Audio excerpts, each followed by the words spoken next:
Olá, pessoal, tudo bem?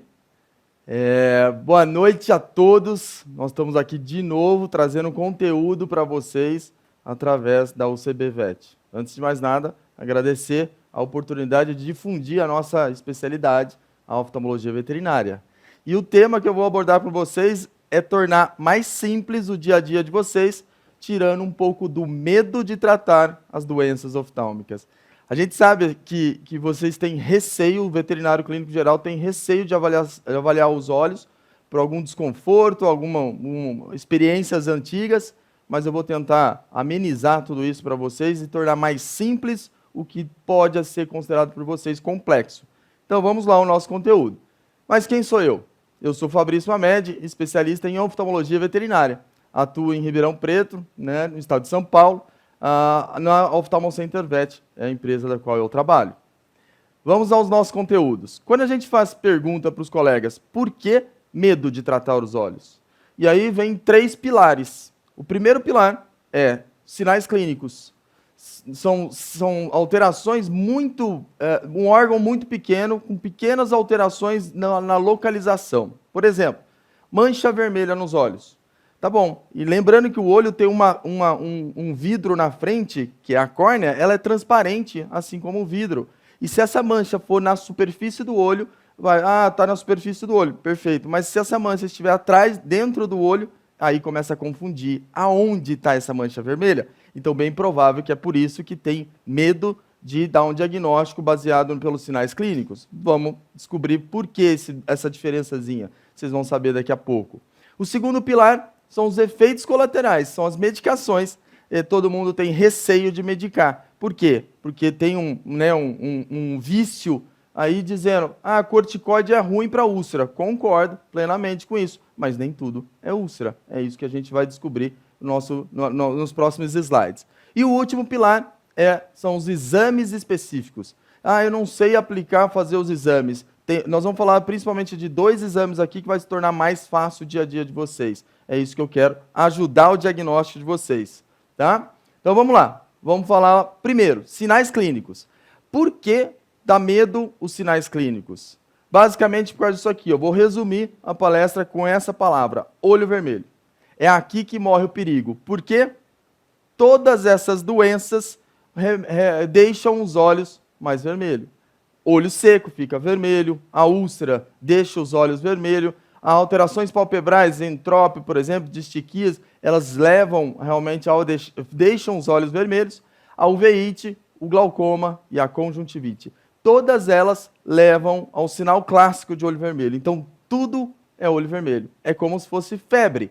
A febre também gera muitas doenças causam febre no organismo dos animais, assim como o olho vermelho. Então, é por isso que tem medo de dar o diagnóstico ali. Exames. Quais exames posso fazer? Então, hoje eu vou tentar trazer para vocês 2 exames principais, mas um terceiro vai ajudar no dia a dia de vocês. O terceiro a gente usa os dedos para o nosso dia a dia, para falar sobre pressão do olho. Já vou falar sobre isso daqui a pouco. Olha lá, e aqui tem um filtro. Então, eu criei um método, tipo uma filtragem. Vamos passar um filtro para fazer o diagnóstico diferencial. Então, tá com o olho vermelho? Qual é o primeiro teste? Teste de Schimmer. Passou pelo teste de Schimmer e não está alterado? Vai para o segundo teste, a fluoresceína. Terceiro teste, alterações palpebrais. Então, uma avaliação. Pressão intraocular, vamos tentar discutir sobre isso sem o uso de aparelhos. E aí, avaliação de pupila e, por último, a visão. Então, é como se eu estivesse passando vários filtros para diagnosticar cada uma dessas doenças. E é isso que nós vamos tornar mais fácil o dia a dia de vocês. Terceiro, como tratar. E aí são os efeitos colaterais das medicações. E aí hoje eu trago um segredo para vocês, para não não ter esse problema no dia a dia de vocês. Vamos lá. Todas essas doenças que eu abordei anterior de olho vermelho têm indicação de utilização do Visione, como medicamento primário para o tratamento direto da doença ou secundário para acabar com as infecções secundárias. E é claro que na maioria delas tem uma associação de um outro colírio. E é isso que nós vamos discutir hoje. O que a gente pode e deve associar para ter o melhor tratamento. Então vamos lá. Vamos aprimorar, vamos aos estudos então. Vamos elevar o nível da régua. É esse o objetivo. Olho vermelho. Então vamos lá, pegamos um animalzinho que tem olho vermelho. Primeiro teste de Schimmer. Ou seja, é um teste que mede a quantidade de lágrima. Esse teste é simples e objetivo. Por que ele tem que ser primeiro? Porque a lágrima, a gente não pode manipular muito os olhos, que estimula a produção de lágrima, eu não posso pingar nenhum colírio, eu não posso limpar, eu tenho que fazer primeiro esse teste. Então vamos lá, feito o teste, Schimmer normal ou Schimmer baixo. Se o Schimmer está baixo, já fechamos o primeiro diagnóstico da noite, olho seco. Isso representa 9% de todos os casos de olho vermelho que a gente pega na nossa rotina. Então, vamos aprimorar um pouco mais. Está lá um paciente. Chegou um paciente com olho vermelho e secreção. São os dois sinais mais clássicos de olho seco. É claro que a gente vê também um certo ressecamento, falta brilho nos olhos dos animaizinhos. Isso remete ao olho seco.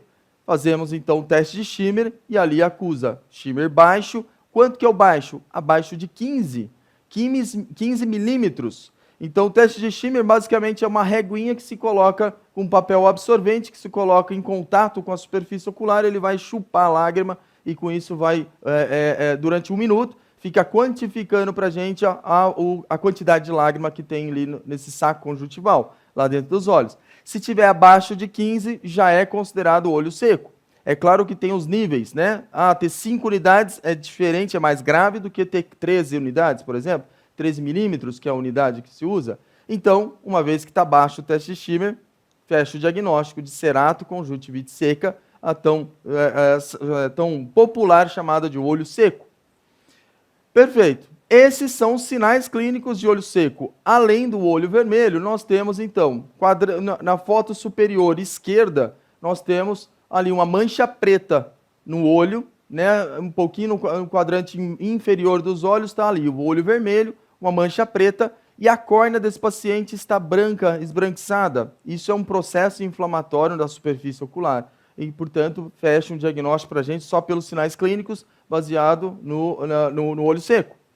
A segunda imagem, a nossa superior do lado direito, nós temos o quê? A mancha enegrecida também no canto do focinho desse animal, o canto medial, muita secreção, uma opacidade da córnea, ou seja, a córnea está esbranquiçada. Se for ver mais um pouquinho mais de zoom, a gente consegue ver um vaso sanguíneo ali. Isso está remetendo o quê? A um processo inflamatório da córnea. Então, superfície ocular afetada. Faça o teste de Schimmer, vai fechar o diagnóstico como olho seco. Terceiro caso, inferior do lado esquerdo, nós temos muita vermelhidão e, detalhe, mancha preta. Tudo que é preto, o proprietário em casa não vê, e é aí que morre o perigo. Quando tem as doenças relacionadas às manchas pretas, o proprietário é difícil de ver. É diferente de branco, porque existe culturalmente que o branco é catarata. Então, o branco remete um alerta. Opa, tá ficando branco. Já a mancha preta, não, o olho é pretinho, é assim mesmo. Então, tome muito cuidado com a mancha preta, porque também leva à perda visual. A perda visual da mancha preta demora para acontecer. Então, é isso que a gente tem que ficar atento. Mancha preta nos olhos, secreção, olho vermelho, são sinais clássicos de olho seco. E aí a última imagem está lá, né? O paciente é um shih tzu, né? Peludo, a última imagem inferior do lado direito, nós temos muita secreção, né?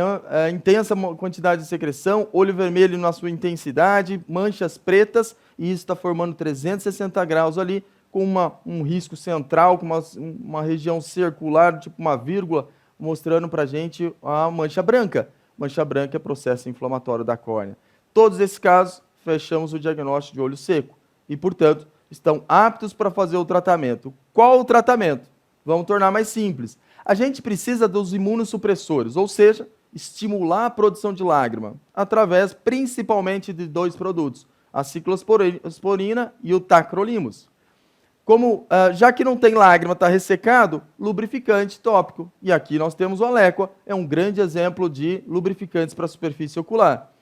E depois, o uso de corticoide tópico, simplesmente para aliviar toda aquela inflamação. Dexametasona é um excelente produto para ser utilizado. Perfeito? Por último, já que tem infecção bacteriana por trás de tudo isso, o olho seco tem um meio de cultura, própria secreção, meio de cultura excelente para as bactérias, aí a gente usa antibiótico tópico, a tobramicina, que é o exemplo nosso do Visione. Então, 2 excelentes produtos para a gente utilizar com os tratamentos de olho seco. não esqueça, associação, devemos associar com o dexametasona, corticoide e o imunossupressor para estimular a produção de lágrima. Feito?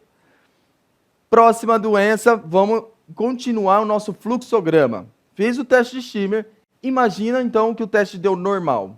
Não é olho seco e, portanto, vamos para o próximo teste. Um detalhe que faz a diferença, se você, veterinário clínico geral, quer diferenciar no dia a dia de vocês, inclua o teste de Schimmer na rotina clínica de vocês. Por quê? Eu sei pessoalmente que 30% das clínicas veterinárias no Brasil inteiro usam um teste de Schimmer.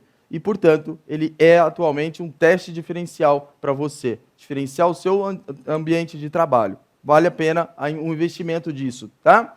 Teste de Schimmer normal, vamos fazer então o outro teste, fluoresceína. Esse teste, 80% das clínicas veterinárias têm isso na rotina clínica.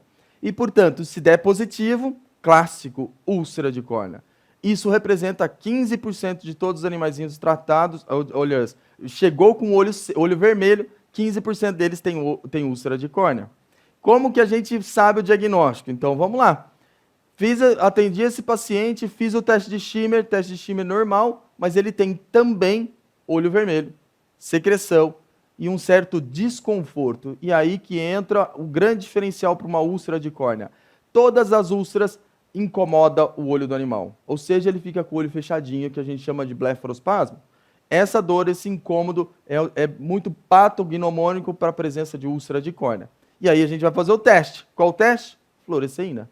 Esse é o teste da fluoresceína. Pingou o corante verde, tão falado corante verde, impregnou em toda a superfície ocular. Infelizmente, esse paciente foi no banho tosa e usou um shampoo terapêutico, porque ele estava com problema de pele. Esse shampoo queimou a superfície ocular dele inteira, gerando a úlcera de córnea.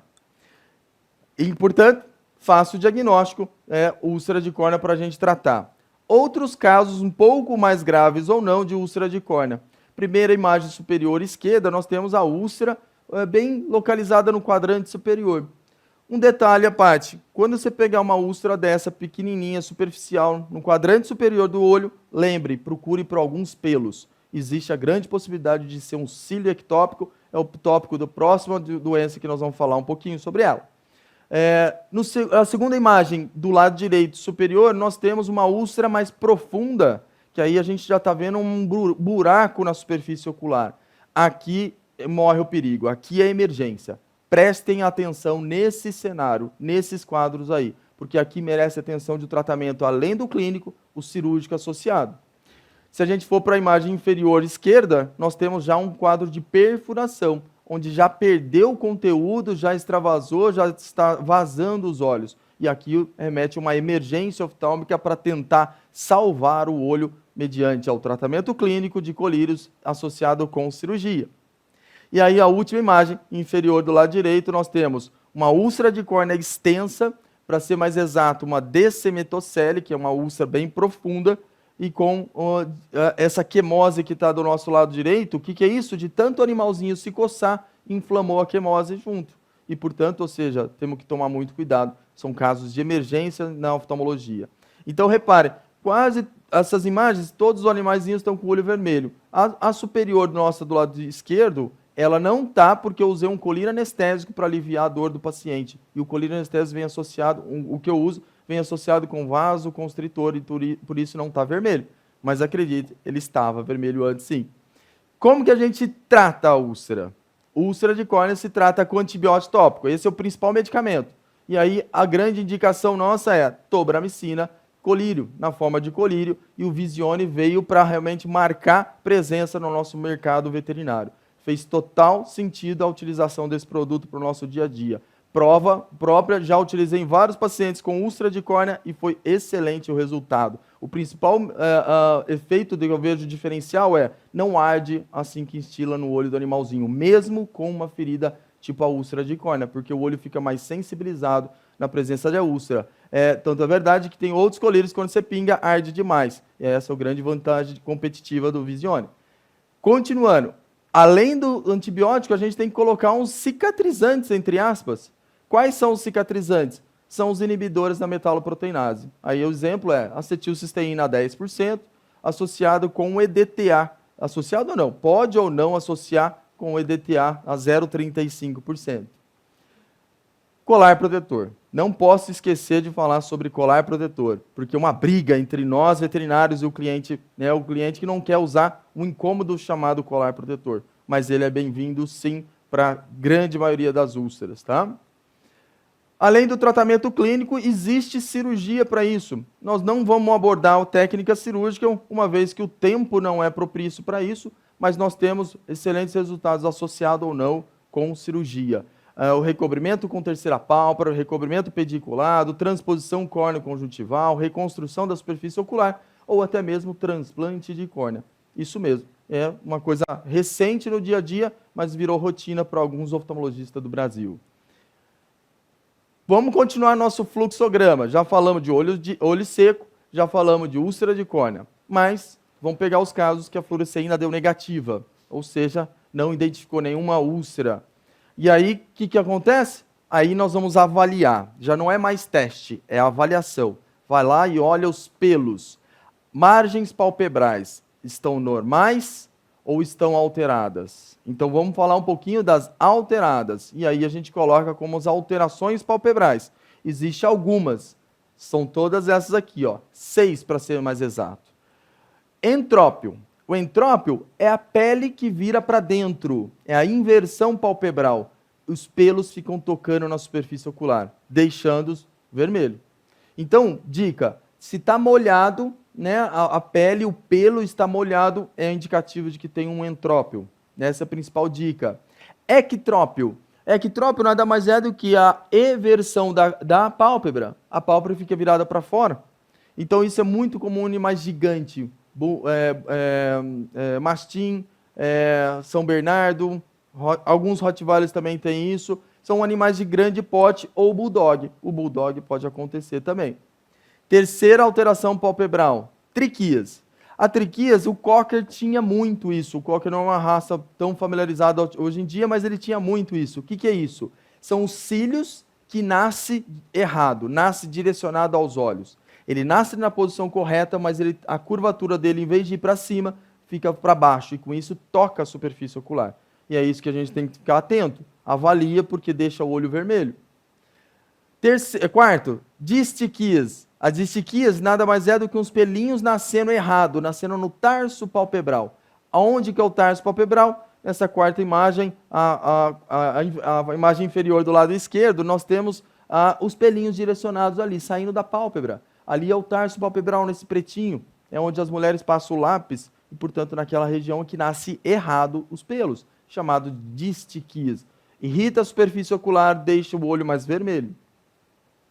Quinta doença, alteração palpebral, é a prega nasal, principalmente o piquinês. O piquinês é a raça mais comum e o pug é a segunda raça mais comum. Essa prega nasal fica tocando a superfície ocular. E uma vez que toca, irrita, deixa o olho alterado. E aí a gente avalia os olhos não tem nada no olho, porque o problema não está no olho, mas sim está na pele, tocando a superfície ocular. Outro, cílio ectópico. O cílio ectópico, 90% das vezes, acontece na pálpebra superior. Apenas 10% na pálpebra inferior, então a gente vai direto virar a pálpebra e identificar. É ali que tem um problema relacionado a pelos. Os pelos nascem errados.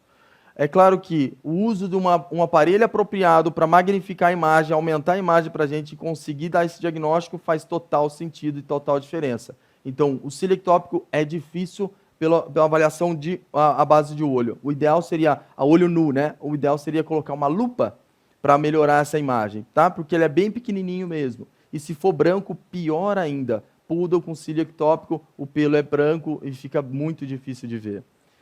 Portanto, essas são as alterações palpebrais. Qual o tratamento? Eu separei em tratamento primário e secundário. Primário, vamos diretamente ao ponto.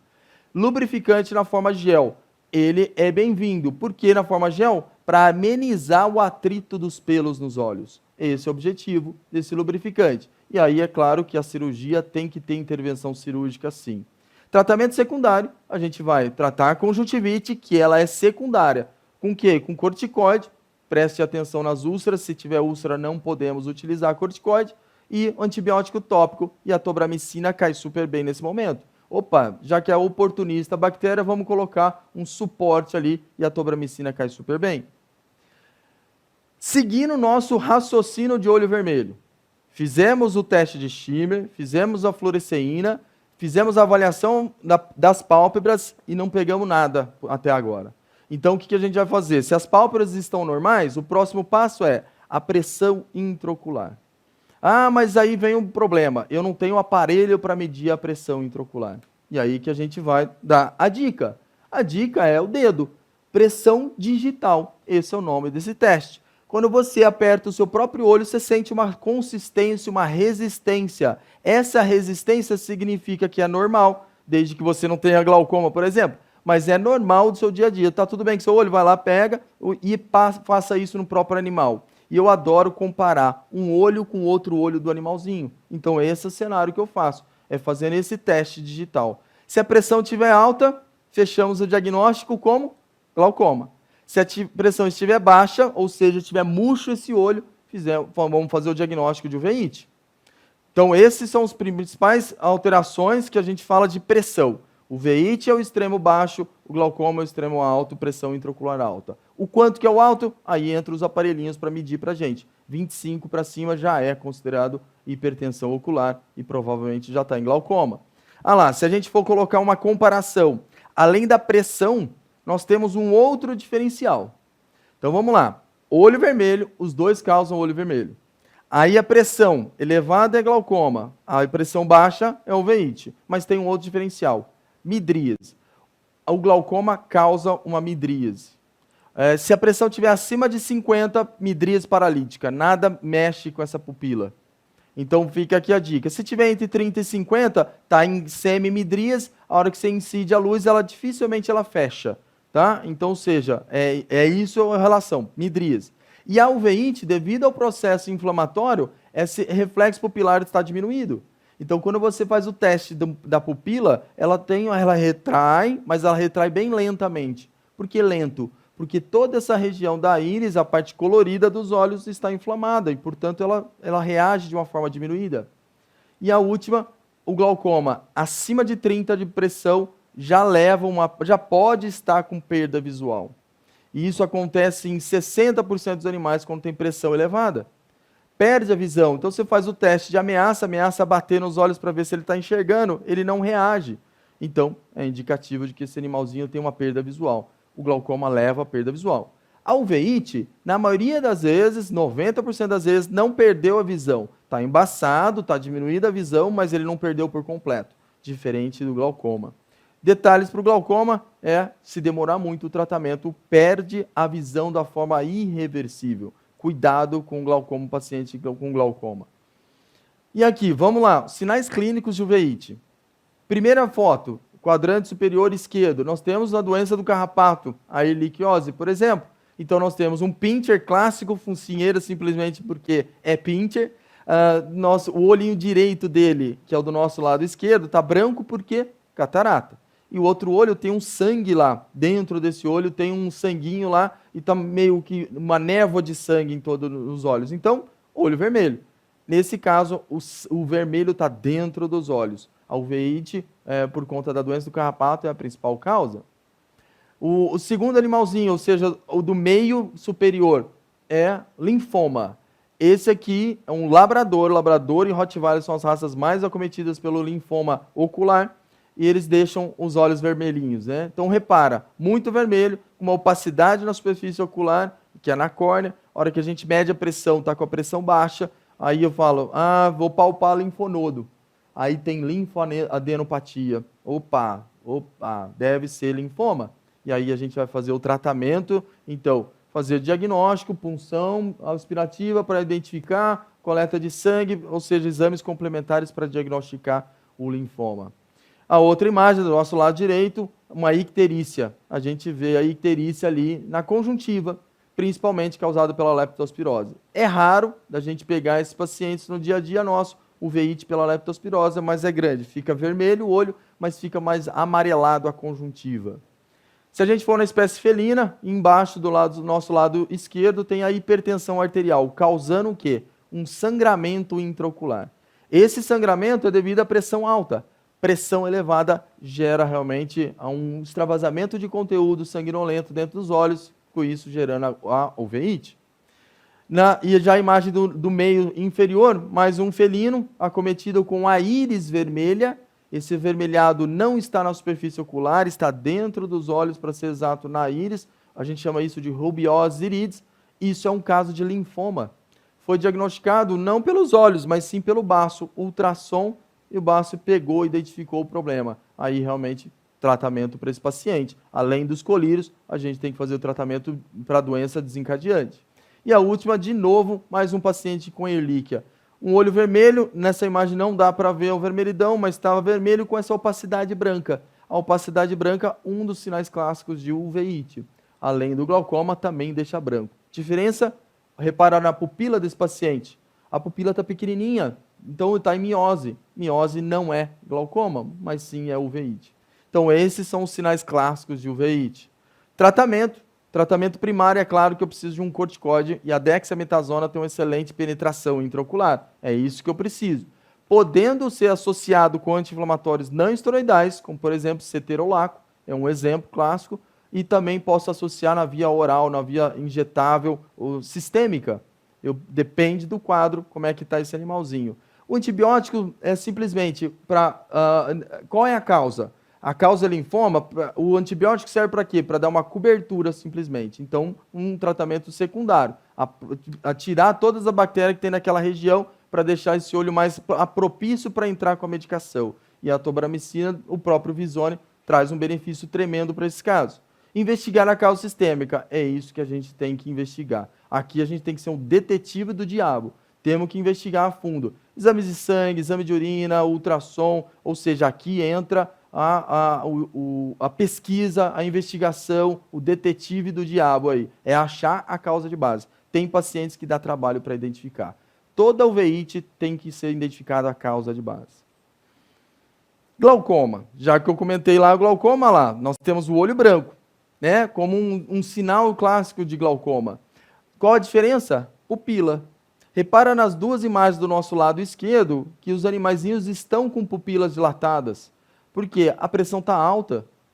E o paciente do lado direito superior, repara o tamanho do olho. O glaucoma tem essa característica, a pressão é tão alta que vai esticando o tecido, aumentando o olho, deixando esse olho buftálmico, que é esse olho aumentado de volume. Clássico, glaucoma clássico. Na maioria das vezes, já perdeu a visão e não tem o que fazer nesses casos. O glaucoma leva a perda visual de forma irreversível, tá? E não tem o que fazer até os dias atuais. Se a gente for nas duas imagens inferiores, é o mesmo paciente. E repara que tem um intervalo de 7 dias entre as imagens. No primeiro dia, glaucoma agudo, pupila dilatada. Entramos com tratamento, tirou da crise, voltou a enxergar esse paciente, voltou a enxergar não, a visão dele estava comprometida, mas melhoramos um pouco a visão dele, mas aí 7 dias depois, uma outra foto do mesmo olhinho, já a pupila normal, porque a pressão já estava controlada.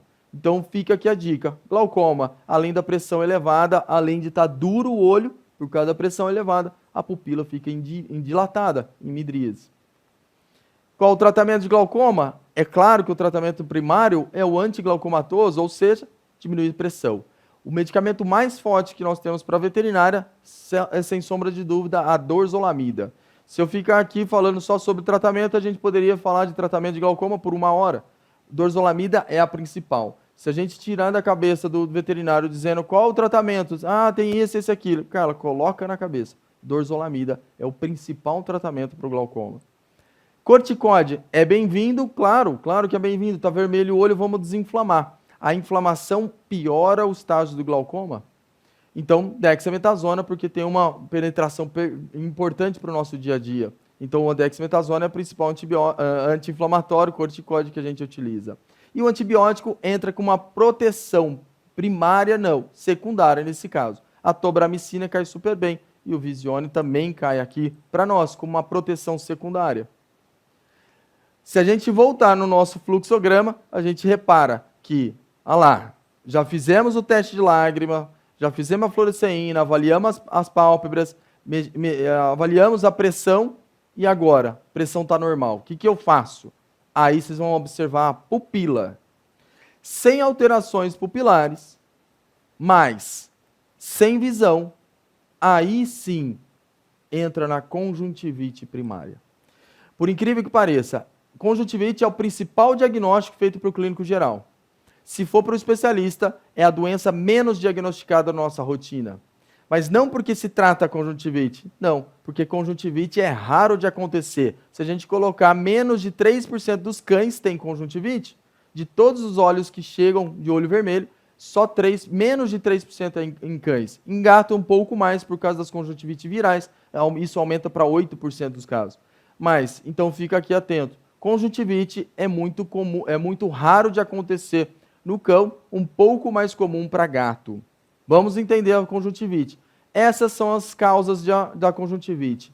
A alergia vem aumentando o diagnóstico de conjuntivite alérgica nos animaizinhos. Assim como nós, as crianças hoje em dia são muito susceptíveis à alergia, os animaizinhos também têm ficado com maior grau de alergia.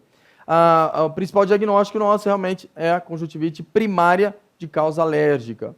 O segundo, eosinofílica, é uma reação imunomediada, que está o caso de uma reação que é esse paciente nosso do lado direito, né, do meio, aí a foto do meio, muito vermelho, muito reativo isso daí. É uma conjuntivite eosinofílica. O uso de corticoide cai super bem nesse caso para controlar, e imunossupressores também. Conjuntivite bacteriana, isso faz... Para cada 10 pacientes que têm conjuntivite, uma vai ter conjuntivite bacteriana. Portanto, não é tão comum assim. É claro que a bactéria é oportunista nessa jogada. A maioria das vezes, aquela secreção purulenta, pus, a presença de pus ali, simplesmente é oportunista a maioria das vezes. A causa fúngica é muito comum isso no cavalo, nos cães e gatos é menos comum.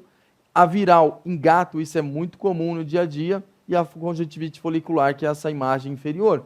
Essa é a conjuntivite folicular, ou seja, vários grânulos ali, é uma reação imunomediada também. Então, esses são os casos clássicos de conjuntivite. Tratamento para conjuntivite, corticoide, mais uma vez, a dexametasona, cai super bem, porque é ali que eu preciso desinflamar. Antibiótico terapia por causa da contaminação secundária, a tobramicina cai como uma luva nesse cenário, então nós temos aí, e aí associado com o lubrificante. Para essas duas combinações, nós temos o Visione e o Alequa. São dois produtos excelentes para o nosso dia a dia, para esse tipo de conjuntivite. E aí eu falei tanto da tobramicina, por quê?